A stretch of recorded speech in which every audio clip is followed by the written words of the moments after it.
meninggalkan makan dan minum saja. Ini jamnya aman? Aman. 10.53. Biasanya ini kecepatan kelambatan yang di sini.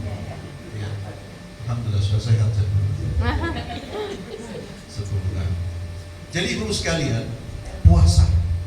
Maka apa yang perlu kita lakukan ketika di bulan Ramadan? Pertama, perhatikan puasa kita.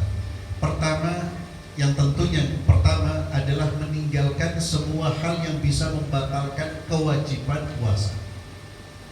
Semua hal. Dan jangan didekati. Yang kedua, meninggalkan semua hal yang bisa membatalkan pahala puasa kita. Artinya apa? Meninggalkan maksiat. Dijaga betul. Dan Allah Azza wa Jalla sudah memberi keringan, memberi bantuan kepada kita untuk menjalankan ketaatan di bulan Ramadan ini dengan mudah. Bantuannya apa? Pentolan-pentolan syaitannya diikat oleh Allah, pentolannya. Itu yang kemudian kata para dai, ustaz-ustaz kita mengatakan, Anda kalau ingin tahu siapa diri Anda, lihatlah diri Anda di bulan Ramadan. Karena setan tidak ikut campur. Kan biasa kita suka nyalakan setan. Ini setan itu. Aku ini gara-gara dulu di setan. Setan sekarang diikat. Kalau kita seperti setan, ya inti berarti setan. Ya kita ini berarti setan. Kok di bulan Ramadan tidak sholat, di bulan Ramadan kok garai orang, di bulan Ramadan kok tetap dolim, berarti karakternya memang seperti itu. Itu setan sudah tidak ikut-ikut itu.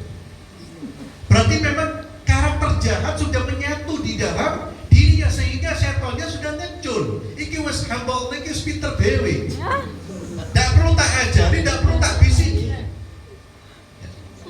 Jadi ada manusia yang tidak perlu setan itu sudah muncul sudah. Wis pinter, ahli sudah, profesor sudah. Tidak perlu ada bimbingan. Orang Ramadan itu sudah selesai. Makanya kita pun merasakan itu. Di bulan Ramadan lebih banyak baca Quran, lebih mudah melakukan ketaatan. Itu bantuan dari Allah. Maka dijaga. Sehingga pemicu yang membuat kita berbuat maksiat harus dijauhkan. Pemicunya apa? Gadget. Ini dipakai untuk hal-hal yang penting. Termasuk ibu-ibu sekalian, saya ingat ada yang gak maksiat tapi membuang-buang waktu dengan apa? Main game. Ya, saya tahunya dari mana? Anak sekolah. Tak delok kok khusyuk iki opo ngaji. Dan game itu tak bisa 5 menit. Tak bisa 5 menit. Dan yang main game bukan hanya anak-anak, orang tua. Jadi kalau ini masih kita HP kita fasilitasi semuanya, YouTube-nya semua kita aktifkan semuanya, susah, godaan ya sedikit-sedikit.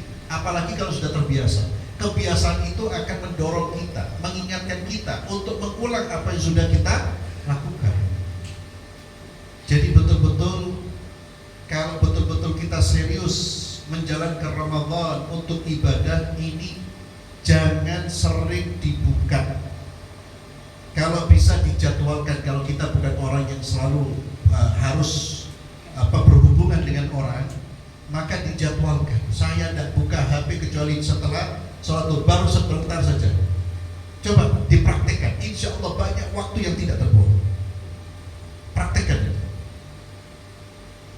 Karena kita sudah praktekkan. Tapi ketika HP ini kita pegang, ya iso. Kadang-kadang muncul telepon tidak penting kadang-kadang. Karena sudah buka telepon, ditutup, buka yang lain. Ya. Semuanya dibuka. Buka itu ketika melihat sesuatu yang asyik, ya terus akhirnya waktu terus. Walaupun mungkin yang dilihat tidak maksiat, tapi termasuk hal yang sia-sia. Akhirnya apa? Kesempatan menumpuk pahala, menguatkan iman, menambah kebaikan, hilang gara-gara hal-hal yang tidak bermanfaat. Maka tinggalkan. Televisi ditutup. Ditutup. bisa yang bisa dikerdus. Tuh, itu paling tepat itu. Karena kalau ditutup gini, ya, kalau nyalakan tinggal klik ya sudah. Tangan ini paling gampang. Dibuat apa yang membuat kita berpaling dari zikir, berpaling dari ibadah. Semua yang membuat berpaling itu buat tidak susah kita untuk membukanya. Ya apa caranya? Malas kita untuk membukanya. Karena ini Ramadan dan datangnya hanya 1 kali dalam setahun. Orang selalu mengatakan bisa jadi ini Ramadanku yang terakhir. Dan semua yang muda, yang menuju tua, yang tua, semuanya harus meyakinkan dirinya ini bisa jadi Ramadan saya terakhir. Karena ingat, kadang-kadang syaitan itu membisikkan, terutama yang muda, usiamu masih muda, kamu masih tua. Maka ingatkan, tidak ada jaminan orang kuat muda usianya panjang. Sudah terlalu banyak Allah perlihatkan kepada kita, kawan-kawan kita, adik kelas kita, teman kita yang usianya jauh di bawah kita sudah dipanggil oleh Allah Subhanahu wa ta'ala. Tahun ini mereka sudah tidak bisa menikmati Ramadan. Bisa jadi tahun depan saya tidak bisa menikmati Ramadan. Kesadaran itu membuat kita ini betul-betul memanfaatkan waktu dengan maksimal. Maka yang pertama, jaga puasa Ramadan kita. Ini kunci. Jaga betul puasa Ramadan kita. Kemudian kita perbanyak ibadah-ibadah sunnah, qiraatul Quran. Itu yang tadi saya katakan harus ada peningkatan. Apalagi mohon maaf kalau tahun kemarin belum khatam, itu aib. Aib. Kita kan punya ada kadang-kadang ada orang mengatakan, terutama wanita, Ustaz, saya kan ada halangan-halangan. Semua itu sebetulnya bisa di-manage, diatur. Oh, kalau saya halangan 78, berarti sisa Ramadan saya sekian. Di sekian hari itu saya harus bisa menyelesaikan 30 juz, berarti satu hari berapa? Di jadwal waktunya semuanya bisa. Zaman sekarang ini orang satu hari bisa khatam 2 kali ada. Zaman sekarang ini.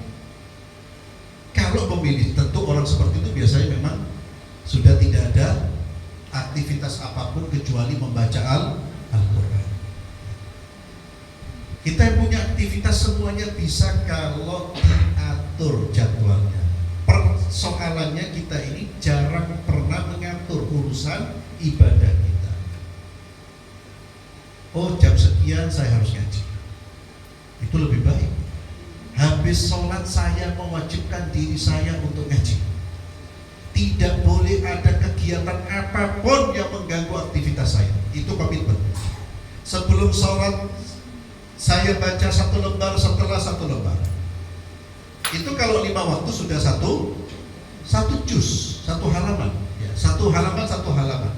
Itu kalau 5 waktu sudah 1 juz. 1 juz 10 lembar ya, 10 lembar. 1 lembar. Sangat mudah. Makanya orang bisa khatam sebulan 2 kali, 3 kali, itu sebetulnya mudah. Tergantung kemauan, keinginan, tergantung itu. Ada kemauan dan keinginan, harus diikuti dengan tekad serta usaha. Saya pikir tahun ini harus lebih baik. Ternyata berhenti hanya pada keinginan saja. Sama seperti orang mau sholat di malam hari. Sholat di malam hari, orang mau sholat di malam hari, malam ini saya harus sholat, tapi tidurin telat, tidak pasang beker. Itu namanya omong kosong. Dan yang terakhir ibu sekalian, nanti insya Allah akan ada kajian-kajian didengarkan terkait dengan masalah Ramadan. Itu termasuk perbuatan, termasuk persiapan kita terkait dengan ibadah Ramadan. Tapi saya ingin menegaskan di sini, perhatikan kondisi batin kita. Mulai sekarang persiapkan, niatkan, niatkan Ramadan ini harus lebih baik. Niatkan Ramadan tahun ini harus semuanya sekarang dievaluasi. sholat raweh saya sampai di mana dulu itu, puasa saya, ngaji saya, sedekah saya, kemudian dulu saya masih melakukan kesalahan apa kelemahan saya, oh masih nyamukan saya, masih sering marah, berarti tahun ini harus mulai saya kurangi, kalau bisa saya tahan. Itu namanya mengevaluasi diri. Kemudian terkait dengan orang-orang yang boleh untuk berbuka, itu adalah orang yang sakit. Sakit itu ada dua, sakit yang diharapkan kesembuhannya, ada sakit yang memang menahun. Sudah ya semua Allah, tapi manusia itu bisa melihat. Kalau yang tidak bisa diharapkan kesembuhannya, maka ketika masuk bulan Ramadan mereka wajib membayar fidyah. Bukan tidak puasa, tapi tidak puasa dan membayar fidyah. Artinya bukan tidak puasa kemudian tidak bayar apa-apa. Saya kan sakit, betul. Sakit yang seperti itu membayar fidyah. Tapi sakit yang bisa diharapkan kesembuhannya, maka tidak perlu membayar fidyah. Tidak puasa tapi wajib diganti di hari yang lain. Dan sakit yang membolehkan kita untuk tidak puasa adalah sakit yang memberatkan kita untuk puasa. Sakit umpamanya flu biasa, bisa puasa, ya puasa.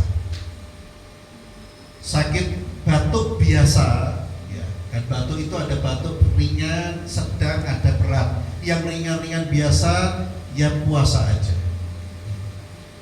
Jadi jangan membatalkan karena penyakit-penyakit ringan yang sebetulnya tidak mengganggu puasa kita.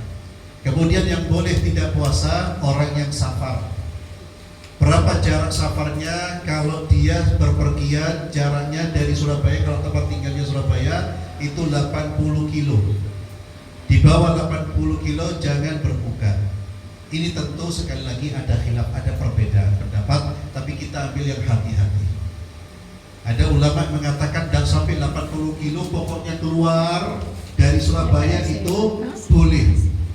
Tapi ulama seperti Hanabilah, Syafi'iyah membatasi 4 kurut itu sekitar 80 sekian kilo. Kalau sudah safar 80 kilo boleh tidak puasa sekalipun kuat. Itu namanya rukhsah, sekalipun kuat. Ya, mohon maaf ibu sekalian, ada yang pernah ngotot, loh kuat kok tidak puasa, tidak boleh itu. Iki ilmunya sopo? Boleh. Allah yang memberikan rukhsah, Nabi yang memberikan rukhsah. Karena orang tidak puasa di waktu safar itu bukan karena beratnya, tapi karena safar. Selama dia safar, dia dapat rukhsah, dapat keringanan. Dia boleh pilih lanjut puasa atau tidak puasa. Mana yang lebih utama? Yang lebih utama yang paling ringan buat kita. Kalau puasa pada waktu safar itu lebih mudah dibandingkan saya puasa ketika nyaur, maka puasalah di waktu safar. Kan ada orang itu puasa di waktu Ramadan lebih mudah bagi dia, justru bayar sholat. Maka puasalah ketika safar. Tapi kalau seandainya safar saya pengen buka, saya pengen berbuka, silakan. Dengan catatan safarnya bukan safar untuk maksiat. Kalau safarnya safar maksiat tidak boleh menggunakan rukhsah dari Allah. Itu orang-orang boleh untuk berbuka. Kemudian yang wajib berbuka siapa? Wanita haid dan nifas. Wajib. Kalau dia berpuasa dosa. Kemudian yang boleh tidak berpuasa wanita hamil dan menyusui. Jika khawatir dengan janinnya, dia boleh untuk berbuka. Jika khawatir dengan dirinya, dia boleh untuk berbuka. Hanya para ulama berbeda pendapat terkait kalau sudah berbuka bagaimana membayarnya. Mazhab Syafi'i dan Hambali, kalau dia khawatir atas janinnya dan dirinya, maka dia wajib mengqadha dan membayar fidyah. Sebagian ulama hanya mengatakan tidak membayar fidyah saja, tidak perlu mengqadha. Yang hati-hati ya, kalau bisa yang pertama bayarkan fidyah, yang kedua kalau bisa mengqadha. Memang yang bermasalah kalau bentahun 2 anak, itu mengqadhanya agak susah. Tapi Tapi yang jelas bayar fidyahnya. Ya. Ada ulama yang mengatakan fidyah dan mengqadha, ada yang mengatakan bayar fidyah saja. Itu bagi wanita hamil dan menyusui yang khawatir dirinya dan anak-anaknya. Maka mereka boleh untuk berbuka. Wallahu a'lam bishawab. Ini yang bisa sampaikan. Mari kita persiapkan diri kita untuk menjadikan Ramadan tahun ini menjadi Ramadan yang lebih baik. Ya, mulai dari bulan Rajab ini, ya, difikirkan apa yang perlu saya tingkatkan, apa yang harus saya hilangkan, dan mungkin juga sampai kita mengalokasikan dana-dana kita. Ya, kita semuanya kita sudah persiapkan di bulan Rajab. Dan apa terakhir ya? Kalau kita sudah niat seperti itu ibu sekalian, seandainya ditakdirkan kita tidak berjumpa dengan bulan Ramadan, niat itu sudah menyampaikan pahala kita. Artinya apa? Umpamanya saya tahun ini bulan Ramadan ini harus khatam 2 juz, niatnya kuat. Tiba-tiba Allah takdirkan kita yang lain. Niat ini sudah membuat kita dianggap membaca Quran 2 juz atau khatam 2 kali. Itu hebatnya niat. Berbeda dengan orang yang tidak punya niat apa-apa, tidak punya keinginan apa-apa. Wallahu a'lam bishawab. Ada pertanyaan? Iya. Untuk ibu hamil itu, untuk membayar fidyahnya itu per hari atau langsung dibayar untuk 1 bulan? Bisa langsung 1 bulan, bisa langsung per hari. Berapa banyaknya? Jadi kalau beras itu ada yang mengatakan 6 ons, 6 sampai 7 ons. Kalau di sini 1 kilo.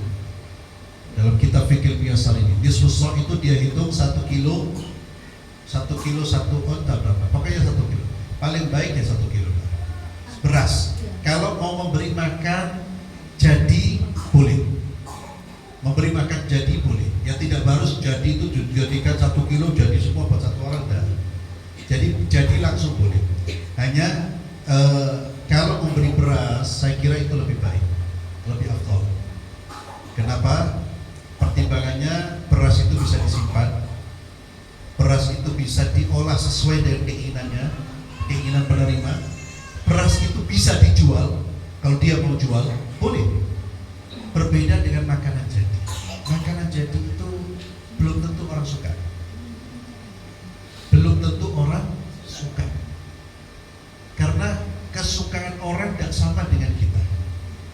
Kita mengatakan nasi, ayam bakar, tempe dan seterusnya Z, bagi orang nggak tahu ya.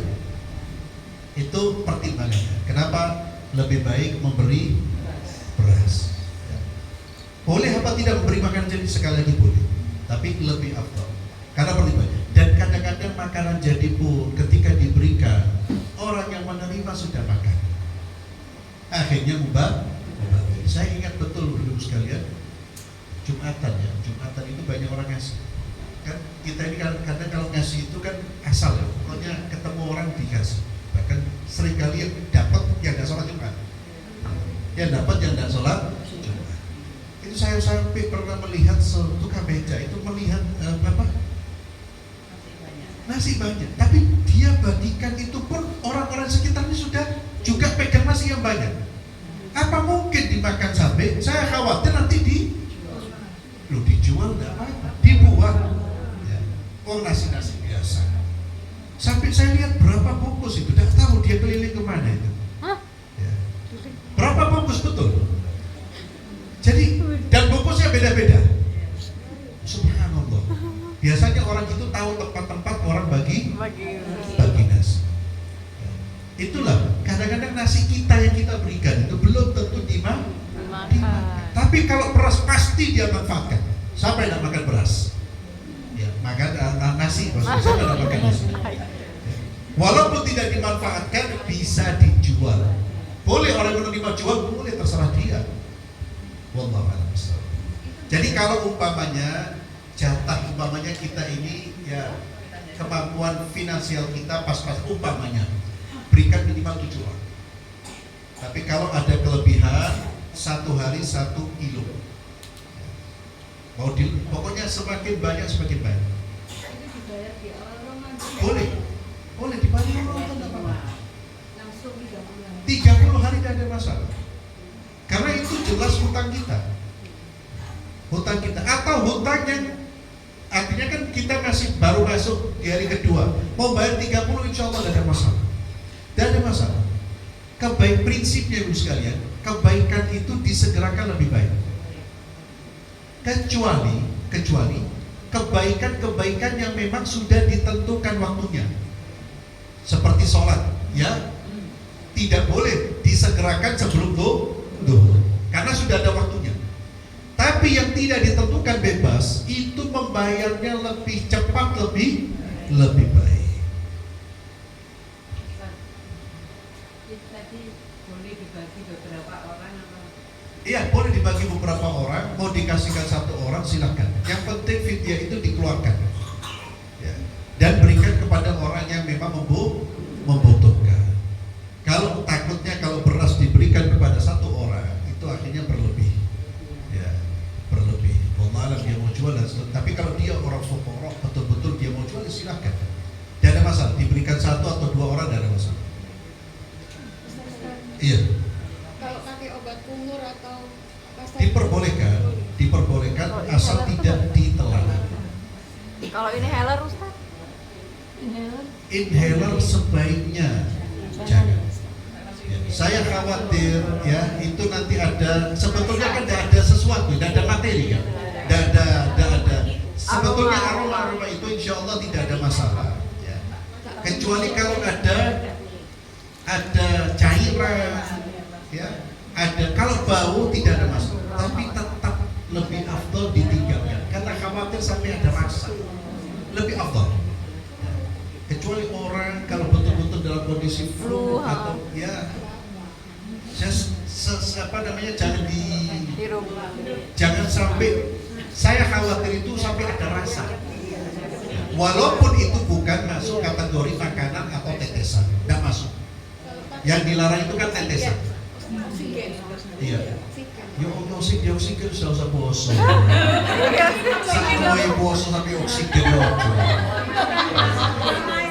Iya, kalau sakit tidak usah. Oksigen itu tidak masuk dalam kategori. Wallah, coba saya cek lagi. Tapi oksigen itu tidak masuk dalam kategori makan minum. Oksigen memasukkan sesuatu. Nafas kan? Hah?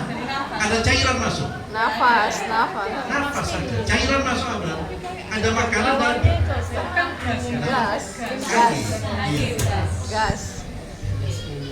Insya Allah intinya yang membatalkan itu ada sesuatu yang terlihat zat. Ya, itu bisa cair atau benda padat yang betul-betul terlihat yang masuk dari tempat yang terbuka yang bisa menghubungkan ke tenggorokan dan perut. Ya. Pertanyaannya kan oksigen wallah apakah Gas betul. ya, gas. Jadi kalau dia mau puasa ya Jangan puasa. ya sebetulnya kalau dia kuat tapi sebetulnya orang sampai di oksigen Mungkin nyesek kali Ustaz. ya mungkin wallah. Tapi setahu Allah apa yang saya pahami itu tidak termasuk membatalkan. Coba saya perlu mengecek ulang itu. Ya, oksigen.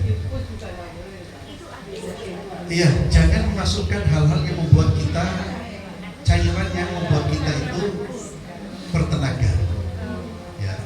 Karena memang tujuannya berpuasa itu hikmahnya, di antara hikmahnya kita merasakan ya lapar itu di antara ujiannya. Saya khawatir infus boleh nanti masukkan vitamin juga boleh. Aku lepas melbono vitamin. Memang ada ilmu sekalian pendapat yang ya tekstual itu apa? Pokoknya kalau tidak makan tidak minum tidak batal. Jadi apapun yang dimasukkan. Tapi ini tentu saya kira itu terlalu berani. Ya. Emang karena ini bukan puasa sunnah. Ini puasa Ramadan yang termasuk rukun Islam. Wallahu a'lam. Ya. Ada orang sebagai saya pernah tanya, ada yang bilang mandi tidak boleh. Boleh basi. Bukan, maksudnya setelah kalau bisa dilakukan sebelum sebelum pingsan. Sikat gigi kali. Sikat gigi kali ada. Abdullah bin Umar itu justru menyiram kepalanya. Boleh. Bahkan diperbolehkan orang umpamanya kalau kita merasa kepanasan. Panas itu kan membuat tubuh semakin lemes. Justru lebih bagus disiram biar lebih segar. Yang nggak boleh itu berenang, tergantung kalau kepalanya di luar terus. Kan persoalannya itu memasukkan sesuatu ke mulut. Orang berwudu, kata Nabi boleh apa tidak berkumur memasukkan? Boleh. Tapi Nabi SAW mengatakan apa? Wa baligh fil istinshaq illa takuna sha'imah. Bahkan ketika puasa kita dianjurkan berkumur tapi wudu. Kata Nabi wa baligh fil istinshaq. Kuatkan istinshaq. Istinshaq itu masukkan air ke hidung dan mengeluarkannya kecuali dalam kondisi puasa. Artinya apa? Kalau kondisi puasa jangan dimasukkan ke dalam. Oh, Tapi boleh dimasukkan. Maka dari situ boleh berkumur-kumur, boleh sikatan, tapi yang paling afdol jangan menggunakan plasma. Hanya dikhawatirkan masuk. Kalau yakin tidak masuk, tidak ada masalah. Intinya kan menjaga segala sesuatu jangan sampai ada yang ketelan masuk. Iya. Gigi kerosok. Kalau untuk ibu hamil yang Siwaan lah, siwaan. ada masa menyusui kan Nggak boleh. Iya. itu semua Setelah selesai semuanya, pokoknya selesai dia tidak ada Ada yang ketelan. beban, tidak ada udzur. Ya. Jadi kapan mengkodoknya? Ketika tidak ada udzur. Ketika tidak ada udzur boleh dikodok. Wallahu a'lam bishawab. Saya kira cukup kita tutup dengan doa kafaratul majlis. Subhanallahumma wa bihamdihi